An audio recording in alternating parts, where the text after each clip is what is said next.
In last night's special edition of 7:30, I spoke with the three independents from New South Wales and Queensland. As you just saw tonight, I'll be talking with the three other prospective new MPs who may help decide who forms minority government.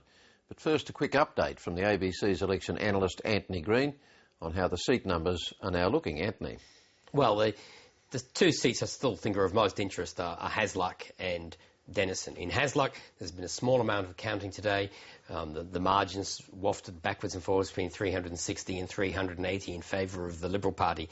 The seat of Dunkley came into play this afternoon. The margin there is only about 380 to 400 votes. I don't have an exact reason why that one narrowed suddenly today. It may have been a new batch of votes included, but that is now sort of the second most marginal seat after Hasluck.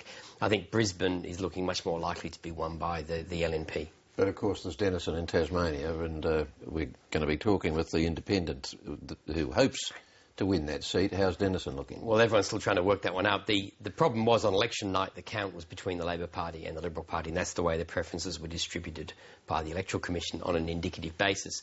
It's clear that when the Green candidate is excluded, Andrew Wilkie, who's currently third, will pass the Liberal, and if he passes the Liberal, he can gain Liberal preferences at that point and potentially beat Labor.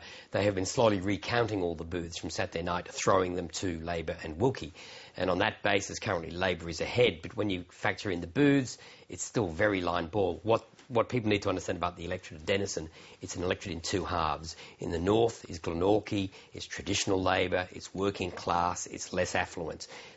In the south of Hobart is Hobart City Council, much more affluent and much greener.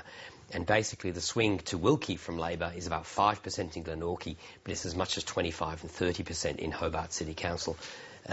What we don't know until all the booths is counted is actually what's going to be the overall swing in Denison. Okay, so looking at how things stand now, very quickly, what are the most likely permutations? For instance, Hasluck and Dunkley. Assuming that Dunkley goes to the Liberals, yes, and Hasluck.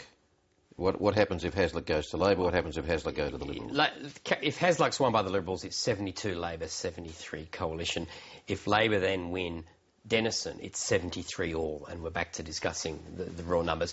If Labor wins Hasluck, they have 73, and then if they win Denison, it would be 74, and then you have the Green member and you get to 75, and at that point there's no way the Coalition can form government, I would think. Okay. Antony Green, thanks.